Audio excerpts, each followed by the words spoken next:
Uncle പറഞ്ഞു ഞാൻ പറഞ്ഞൊക്കെ ഓർമ്മ ഉണ്ടല്ലോ തിരിച്ചു തരുന്നോ വഴക്കുണ്ടാക്കണേ ഓക്കെ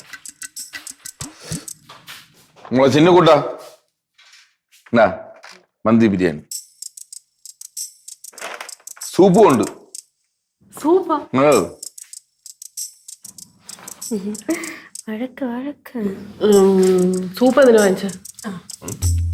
സൂപ്പ് എന്തിനു വാങ്ങിച്ച നിനക്ക് വയ്യല്ലോ വയ്യെന്ന് പറഞ്ഞ സൂപ്പ് കുടിക്കണോ? ചിന്നി ചേച്ചിക്ക് അതിന് സൂപ്പ് ഭയങ്കര ഇഷ്ടമല്ലേ? അത് നീയാണോ തീരുമാനിക്കണേ? എന്റെ അടുത്ത് വല്ലതും ചോദിച്ചോ? പറഞ്ഞേ ഉള്ളൂ. വയ്യെന്ന് പറഞ്ഞ സൂപ്പ് ഭയങ്കര പറയുന്ന സാധനം മാത്രം വാങ്ങിച്ചു ചുമ്മാ ഇങ്ങനെ പൈസ കളയണോ? തൊണ്ടയ്ക്കൊരു ആശ്വാസം ആയിക്കോട്ടെ. തൊണ്ടയ്ക്കൊരു ആശ്വാസം. ഞാൻ പറയണ സാധനങ്ങളൊന്നും വാങ്ങിച്ചു തരാറില്ലല്ലോ. പറയാത്ത സാധനമൊക്കെ വാങ്ങിച്ചു തരാൻ എന്താണ്? കുറെ നാളായിട്ട് ഞാൻ പറയുന്ന ഒരു കാര്യം ഉണ്ടല്ലോ, അത് ഇതുവരെ വാങ്ങിച്ചോണ്ട് വന്നില്ലല്ലോ. ഓർമ്മ പോലും ഇല്ലല്ലേ? എങ്ങനെ ഇരിക്കും? എന്താ പ്രശ്നം? ഞാൻ കുറെ നാളായിട്ട് എനിക്കൊരു ഫാൻസി കൊലുസ് വേണമെന്ന് പറയാണ്. പറഞ്ഞോ എനിക്ക് ആ സാരി കൊടുക്കാൻ വേണമെന്ന് പറഞ്ഞ ഇതുവരെ വാങ്ങിച്ചോണ്ട് വന്ന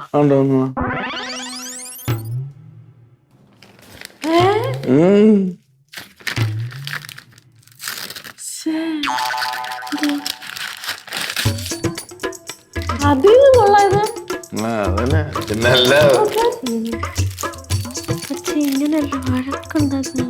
പൊടി അവിടെ ഞാൻ ആവശ്യമില്ലാത്ത ഓരോ കാര്യങ്ങൾ പറഞ്ഞു. ഇത്രയും തങ്കപ്പെട്ട മനുഷ്യനെത്താണ് ഞാൻ അടി ഉണ്ടാക്കേണ്ടത്?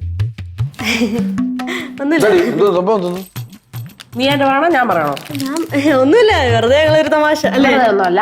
ഇവളാണ് പറഞ്ഞത് എന്നാ ഭാര്യ ഭർത്താക്കന്മാർ നമ്മൾ അടി ഉണ്ടാക്കിയാലേ അവർ തമ്മിൽ സ്നേഹമുള്ളൂ, അല്ലെങ്കിൽ ഫേക്ക് സ്നേഹമാണ്.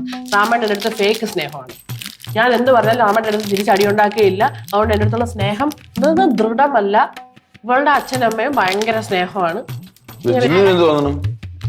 അവള് പറഞ്ഞപ്പോഴേ ഞാൻ ആലോചിച്ചു എന്ത് എൻ്റെ അടുത്ത് രാമയുടെ അടിയെ ഉണ്ടാക്കണില്ല എന്നപ്പോ ഒരു നിമിഷം ഞാൻ വിചാരിച്ചു എന്ത് മാമൻ്റെ അടുത്ത് അടി ഉണ്ടാക്കണില്ല, എൻ്റെ അടുത്ത് അടി ഉണ്ടാക്കണില്ല എന്ന് ഞാൻ ഇങ്ങനെ വിചാരിച്ചു. ശങ്കര ഭഗവാനെ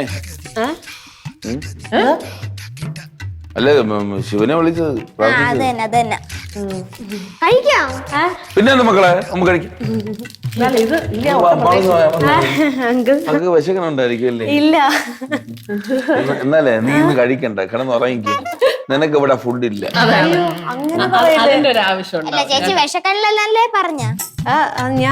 ഞങ്ങള് കുടുംബക്കാരുള്ള പ്രശ്നം നീ ഇടപെടാം. അങ്ങനെയൊന്നുമില്ല. ഞാനൊരു കാര്യം ശരിക്കും നിന്റെ ഉദ്ദേശം എന്തായിരുന്നു? അതിപ്പം ഞാൻ വിചാരിച്ചേ എന്റെ അച്ഛനും അമ്മയും പോലെ നല്ലൊരു കപ്പിൾസ് ആക്കി നിങ്ങളെ മാറ്റണം എന്നുള്ള ഒരു നല്ല ഉദ്ദേശമേ എനിക്കുണ്ടായിരുന്നു. ജിന്നൊരു കാര്യം അറിയുമോ? അണ്ണനും ചേട്ടനും തമ്മിൽ എന്താണ് ഇത്രയും പ്രശ്നം? എന്ത്? ഈ വിഷം ജനിച്ചതിന് ശേഷമാണ്. അതുവരെ അവർക്ക് ഒരു കുഴപ്പമില്ല. കന്നന്തിരി പിടിച്ചെന്ന് അറിയെന്ന് പറയുന്നത് അയ്യോ പിങ്കി നീ ഒരു കാര്യം മനസ്സിലാക്കണം. ഓരോ ഭാര്യയും ഭർത്താവും ഓരോ ടൈപ്പാണ്, മനസ്സിലായി? എല്ലാരും അടി ഉണ്ടാക്കി സ്നേഹിക്കാറില്ല. അങ്ങനെയൊക്കെ ഉണ്ട്. ഓരോരോ വീട്ടിലും ഓരോരോ രീതിയിലാണ് കാര്യങ്ങൾ നടക്കുന്നത്, മനസ്സിലായി? അപ്പൊ നീ അങ്ങ് ജനറലൈസ് ചെയ്ത് വിചാരിക്കരുത്. അതാണ് പറഞ്ഞു കൊടുക്ക്. അല്ല ആ കൊച്ചു ചെറുക്കനെ വരെ അറിയാം. ചെറുക്കനെ അറിയാം. എന്നാലും ഈ കൊലുസ് വാങ്ങിച്ചോണ്ടെന്ന് ഈ തങ്കപ്പെട്ട മനുഷ്യരുടെ ഞാൻ അടി ഉണ്ടാക്കിയിരുന്നെങ്കിൽ പിങ്കി സപ്പോസ് നമ്മൾ തമ്മിൽ അടി ഉണ്ടാക്കി നമ്മൾ ഭയങ്കര സീരിയസ് ആയിട്ട് അത് ഡിവോഴ്സ് വരെ എത്തിയിരുന്നെങ്കിൽ നീ എന്ത് ചെയ്തേനെ? ഞാൻ സോൾവ് അവള് സോൾവ് ചെയ്തേനെ. നീ എങ്ങനെ സോൾവ് ചെയ്തേനെ? അതൊക്കെ അതിന്റെ കഴിവാണല്ലേ, പറഞ്ഞു കൊടുക്കും. ഈ പങ്കരാജാവേ, നിന്നെ നമുക്ക് എറണാകുളത്താളെന്നല്ല, നിന്നെ കുനിച്ചേർത്തിടിക്കേണ്ട സമയം കഴിഞ്ഞു. ചേട്ടാ ഇതിന്റെ എന്താ ഒരു പേര് പറയുന്നത് ഇംഗ്ലീഷില്? Attention seeking. എനിക്ക് അങ്ങനെ അറ്റൻഷൻ ഡിസോർഡർ മോൾ. അത് എങ്ങനെ മാറ്റും ചേട്ടാ നമുക്ക്? ചെറുതായിട്ടൊന്ന് ഉപദേശിച്ചത്. കുനിച്ചു നിർത്തി ഇങ്ങനെ ഒരു തട്ടുണ്ട്.